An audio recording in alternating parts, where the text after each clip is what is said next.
Good day, Crime Talk aficionados. My name is Scott Reisch, and this is Crime Talk, the most fact-driven, unbiased, true crime channel.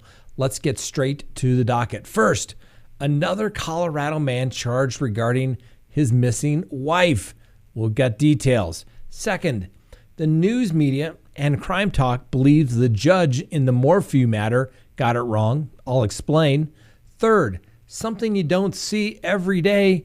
A kidnapped victim convinces a triple homicide suspect to surrender. And then finally, our dumb criminal contestant of the day.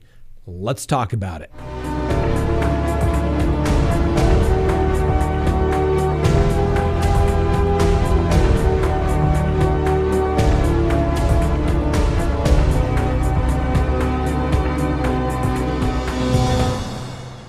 Good day, Crime Talk aficionados. This is Crime Talk, and my name is Scott Reisch. Thanks for watching. If you haven't done so already, please hit that subscribe button. Make sure you hit that little bell so that you receive notifications of when we go live or put up new content. Yes, we've taken a few weeks off because we were traveling and we had some other commitments. But tomorrow night, 6 p.m. Mountain Time, we will go live and we have a lot to discuss. Immediately following that, we will do our Patreon show as well. And if you haven't become a Patreon member, you should do so. You get videos that we put up to Patreon first, as well as when we go live, we can actually have a call-in show. So please do that. Now, please don't forget to follow us on Facebook, Instagram, Twitter. And if you can't watch us, you can always listen to us. You can download us on all Apple Podcasts, Spotify, iHeartRadio, Audible. You can find us everywhere. Tell a friend as well. All right, let's get straight to the docket. Another Colorado man has been charged regarding the disappearance of his wife. There must be something in the water. I don't get it. Anyway, the Colorado Springs Police Department believes that the husband of a 2019 missing woman was strangled and then hid her body. 38-year-old Dane Oliver Kalungi, the husband of Jepsy Kalungi, was arrested this week and he was charged with first-degree murder. Police believe that this is a domestic violence disturbance that took place before Dane Kalungi killed his wife of 2 years. On April 4th, 2019, the Colorado Springs Police Department initiated a missing person case report for then 26-year-old Jepsy Kalungi. Police said the last time anyone had had contact with Jepsy was on March 20th of 2019. Now, there was talk about a legal separation, but they were in fact married at the time of this incident, according to the police. According to the Colorado Springs Police Department, there were numerous interviews and they executed 36 search warrants during this investigation.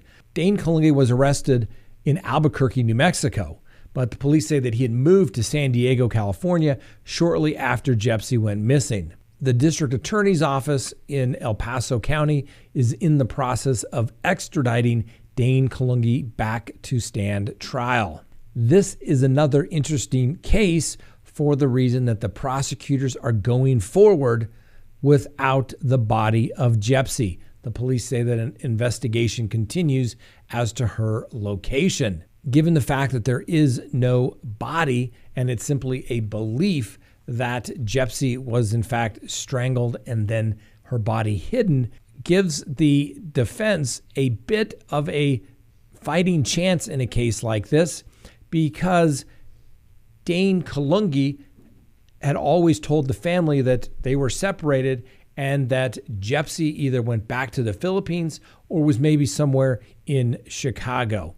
It'll be interesting to see what information that the prosecutors and police feel that they have is sufficient to go forward without a body in this case. Next on the docket, the news media, as well as Crime Talk, believes that the Chaffee County District Court judge in the Barry Morphew matter got it wrong when he refused to grant release of the affidavit for the arrest warrant. Several news organizations have asked the Chaffee County District Court judge to reconsider his June 4th order sealing the 130-page arrest warrant for Barry Morphew. Now, the judge did note in his order that he said it is the lengthiest and most detailed affidavit for an arrest warrant that he has seen in his nearly 30 years of experience with criminal cases. The judge, Patrick Murphy, closed the record until at least September. He wrote that releasing the affidavit prior to an investigation conducted by Barry Morphew's defense attorneys could hamper their ability to effectively prepare a case. The judge also raised concerns in his order about the potential for harassment of the Morphew's two daughters and the affidavit's length, writing that redaction would be a time-consuming process and one the court cannot meaningfully complete without the input and involvement of both parties. But the news media argues that the affidavit's length and details contained in the document are not legitimate grounds to deny the public's presumptive right to inspect the affidavit. And we here at Crime Talk agree. So the Colorado Rules of Criminal Procedure have recently been changed to address this issue. Specifically, it's Rule 55.1. It actually went into effect on May 10th of this year, and it imposes a heightened burden on any party seeking to overcome the public's strong presumptive right to access to court records. Even if the affidavit contains extremely sensitive personal or private information unrelated to the prosecution's need for the arrest warrant, Rule 55.1 provides that such information may be redacted, but only upon a judicial finding that its disclosure would countervail some specified substantial interest. And attorneys for the news media argue that Barry Morphew's own investigation is not a substantial interest, according to the attorney's arguments, because criminal defendants are not required to produce any evidence from an investigation at trial. Their goal is to show that the prosecution's investigation was inadequate. Additionally, the party who is asking this court to deny the public its presumptive right to access court records, the defendant, in this case, Barry Morphew, should bear the burden of showing that the public disclosure of each page, each paragraph, each sentence, each word in the affidavit poses a substantial and real threat to his ability to prepare and present his defense. The attorneys for the press argue none of this has been done. I totally agree. The burden is on the defense to say why it should be done. And guess what? That's going to be time-consuming and expensive. And the court to simply say it's going to be too much work is not a rational basis to deny the release for the affidavit. There's nothing in the rule that simply says something's going to be time-consuming or burdensome, somehow suspends or the rule should be disregarded by the court simply because they don't have the time to do it. What is also interesting in this particular case is that the prosecutor is not objecting to the affidavit being released, which is always somewhat interesting because oftentimes it's the prosecutor that doesn't want the information released. Here, it's the defense. I cannot recall a single time that an affidavit has not been released to the public immediately here in the state of Colorado. Even with this new rule, I think the court, with all due respect, got it wrong in this particular case. And if the court denies the press's motion to have the affidavit released, hopefully it will be taken up on a writ directly to the Colorado Supreme Court, and this issue can be resolved. The public has a right to public information when it can be reasonably made available. And in this particular case, the defense hasn't shown any evidence that it's going to prejudice them in any way. I think the court should reconsider, but I can tell you this. Most courts don't like to admit that they got it wrong, and they're going to stand by their decision. We'll see if the judge has the courage to maybe change his mind. All right, let's take a quick recess before we continue with the docket. Please go to CrimeTalkSearch.com, sign up for a background subscription service. You'll be happy you did. If there's anyone out there you were ever curious about what was in their background, now is the time to do it. If you're going to get involved with somebody, now is the time to do it. When you go to CrimeTalkSearch.com, you put in the name, literally millions of public records are searched, and a report is generated. And it's going to give you a report. If they have multiple social media accounts, you're going to find it. If they have multiple phone numbers, multiple email addresses, it's going to be found. And more importantly, you're going to get information regarding criminal history. Hopefully the person you're searching has none whatsoever. But if it's there, it's going to be found. You're going to get everything you'd want to know, whether you're going into business or whether you're going into a personal relationship. You're going to be able to find out the information you want to know. So go to CrimeTalkSearch.com, sign up today. You'll be happy you did. Next on the docket, something you normally don't see. That's right. The victim of a kidnapping convinces a man suspected of 3 murders in Oregon to surrender. The suspect in a triple murder in Oregon turned himself into police in Wisconsin early Sunday morning after a woman that he kidnapped convinced him to surrender.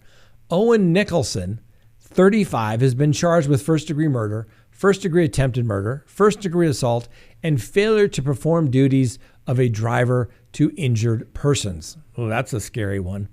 Anyway, Nicholson is suspected of killing Charles Nicholson, 83, believed to be his father, inside a trailer at an RV park in North Bend, Oregon. He fled in Charles Nicholson's truck, striking Anthony Oyster, 74, and his wife, Linda Oyster, 73, on the way out. Anthony Oyster died of his injuries, and Linda Oyster is hospitalized in critical condition.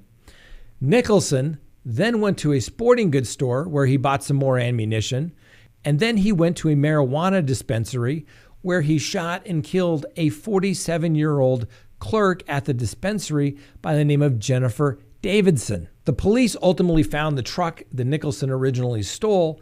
It was on fire, and they couldn't find out exactly where he went. Well, Nicholson, during that time period, then kidnaps Laura Johnson from her workplace in Springfield, Oregon, who had gone out to pick up her lunch, and when she returned, Nicholson held her at gunpoint and told her to drive him to Wisconsin. That drive took some 33 hours to get there, but during that time, she was able to convince Nicholson to turn himself in. Nicholson will more than likely face kidnapping charges in the same county as well. Nicholson's also going to be extradited back to Oregon and deal with justice there. I'm glad that worked out, and this was not a quadruple murder suspect in this particular case. Strange stories. You just can't make this stuff up, ladies and gentlemen. You just can't make this stuff up. And there's still no reason as to why he killed his father. Bizarre world, ladies and gentlemen. Next on the docket, our dumb criminal contestant of the day, and we're going to announce the winner from last week.